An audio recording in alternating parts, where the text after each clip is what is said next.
Bonjour. Bien. Donc, hier soir, nous avons célébré les 15 ans. Merci à tous d'être arrivés en forme ce matin. Donc, qu'est-ce qui se passe et qu'est-ce qu'on continue? Et pourquoi la keynote du vendredi matin s'appelait Versatilité et Scalabilité? Hier, on a eu le plaisir de pouvoir vous démontrer un peu à quoi ressemblait l'écosystème. Pour nous, c'était un pari, c'est rassembler des tas de gens qui ne se connaissaient pas, mais qui font tous partie de notre écosystème dans le but de voir si en faisant en sorte qu'ils se rencontrent, ça va multiplier la valeur pour tous. Ce qu'il faut comprendre, c'est que quand on essaye de concevoir Clever, on a deux enjeux compliqués. Le premier, c'est qu'il faut qu'on arrive à concevoir une nouvelle façon de faire du cloud computing qui soit pas complètement monolithique comme peut le faire Amazon, Azure, Google, Alibaba, mais réussir à concevoir quelque chose où, comme on met l'accent sur le développeur, on va pas mettre l'accent sur les infrastructures, mais bien sur les logiciels et les moyens d'y accéder. C'est pour ça qu'on a poussé à fond cette idée de versatilité dans le cloud. On a envie de pousser encore plus loin cette initiative en disant on va aider tous nos partenaires à soit aller dans les autres clouds, et ça c'est un enjeu pour tous les fournisseurs de services, les SaaS, les databases, les outils pour développeurs. On va essayer à chaque fois de les emmener dans l'ensemble des clouds sans qu'ils aient à développer leur couche de management, ce que des gens comme Elastic ou Redis ont été obligés de faire pour permettre l'accès et qui en fait est extrêmement problématique. Donc on va essayer à chaque fois de les emmener dans l'ensemble des clouds régionaux et des hyperscalers de façon à pouvoir s'étaler au plus possible pour l'ensemble des gens, mais également permettre à nos partenaires revendeurs qui construisent du service et du conseil au-dessus de nous, d'aller voir leurs clients en leur disant « changeons le modèle. On va arrêter les grands projets de migration, on va essayer de se concentrer sur le fait de construire dans la durée une capacité de création de valeur itérative. » Donc on tue les grands projets de migration de Amazon à Azure parce que Azure nous a fait une remise sur les licences Microsoft Office 365.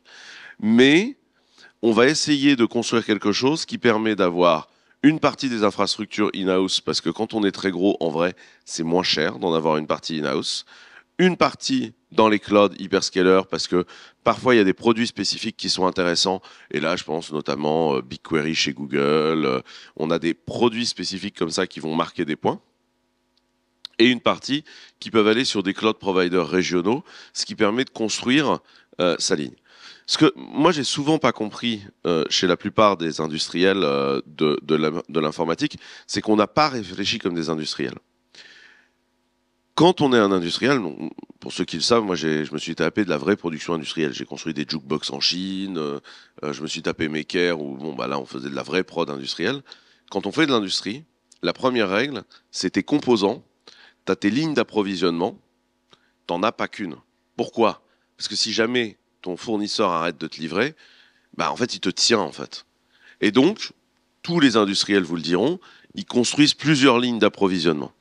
Ce qu'il faut, c'est qu'on arrive à shifter dans la tête des décideurs dans le digital cette capacité à se dire bah, on construit une ligne d'approvisionnement, deux lignes d'approvisionnement, trois lignes d'approvisionnement, ce qui te permet d'avoir une vraie négociation avec tes fournisseurs et de vivre sur plusieurs pieds.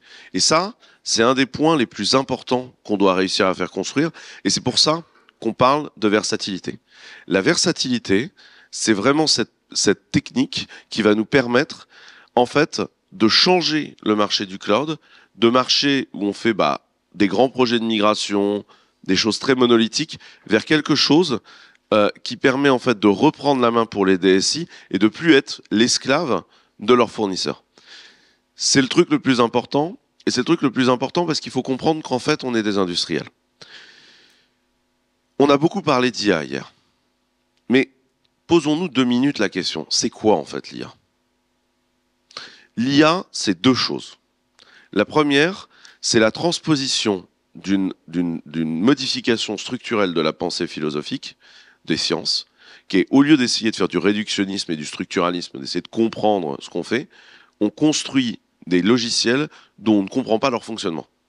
En fait, la vision, par exemple, c'est quelque chose qu'on n'est pas capable d'expliquer. On n'a pas de concept pour expliquer la vision.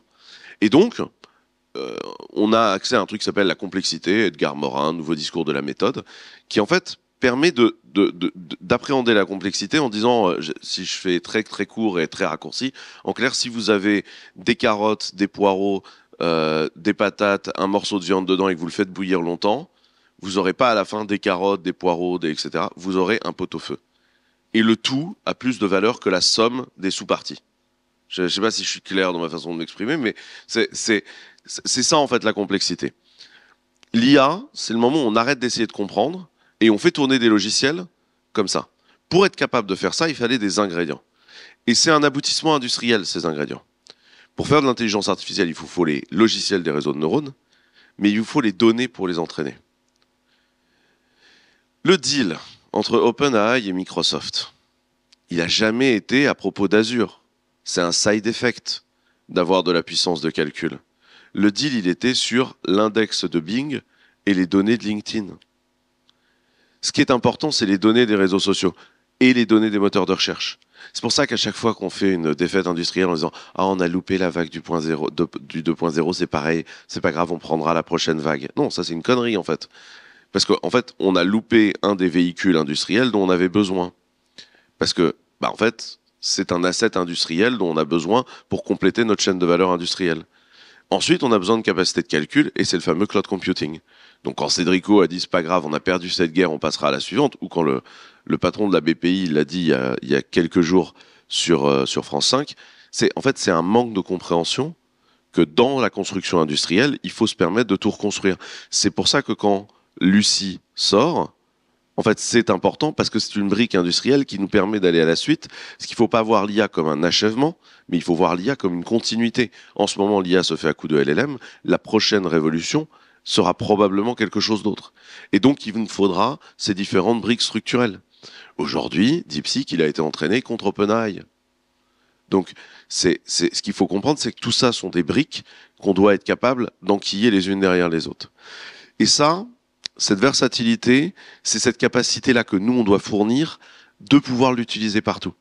Je ne sais pas si je suis clair dans mon expression, mais ce que nous, on veut fournir, c'est la capacité pour tout le monde d'aller taper ces briques-là pour être capable d'aller les brancher, pour reconstruire la valeur industrielle et la chaîne de valeur industrielle qui, en fait, nous manque et dont on a besoin. La deuxième chose dont on a parlé beaucoup, c'est la scalabilité. Je vous ai montré hier les chiffres, que ce soit les chiffres d'affaires ou le nombre de gens chez Clever Cloud. Je ne vais pas vous mentir, quand l'organisation grossit, l'essentiel de mon temps, c'est de me dire « Oh là là, il faut encore que j'aille coordonner les gens entre eux. » C'est normal. Pensez à un cluster. La coordination des nœuds prend beaucoup plus de temps que le fait que les nœuds fassent le travail en vrai. Par contre, on ne peut aller loin que si on est nombreux. Et pour ça, c'est très important de le comprendre. Ce que j'ai essayé de vous montrer hier, c'est que Clever, c'est avant tout des équipes. Ces équipes, c'est elles qui font le boulot, et c'est pour ça que vous les voyez en permanence. Message à caractère informatique, vous verrez les 80 personnes de Clever capables de passer dedans et de commenter l'actualité comme on l'a fait chez Clever, parce que c'est pas une décision de la tête où on commente l'actualité et on a telle vision, c'est l'ensemble de la structure qui a une idéologie de conception de l'actualité, et c'est comme ça qu'on va la commenter tous ensemble. Et c'est pour ça que message à caractère informatique, c'est quelque chose de collectif de la boîte. Mais plus encore, c'est quelque chose qu'on doit ouvrir encore plus. Et c'est pour ça que notre écosystème est souvent invité à l'intérieur. Le point de la scalabilité, c'est qu'en fait, ça n'a aucun sens que Clever grossisse seul. On a besoin de vous. On n'inventera pas toutes les technologies. C'est pour ça qu'on a une marketplace avec les technologies de nos partenaires. C'est pour ça qu'on crée des formations avec des écoles et des boîtes de services qui sont autour. C'est pour ça que les ventes se font essentiellement en indirect. En fait, au lieu de créer des mégacorps qui font tout, ce que nous, on a proposé, c'est d'être versatile et de croître ensemble et de faire la scalabilité tous ensemble en essayant d'aligner nos intérêts. Merci beaucoup d'être venu au Clever Cloud Fest et on commence cette deuxième journée.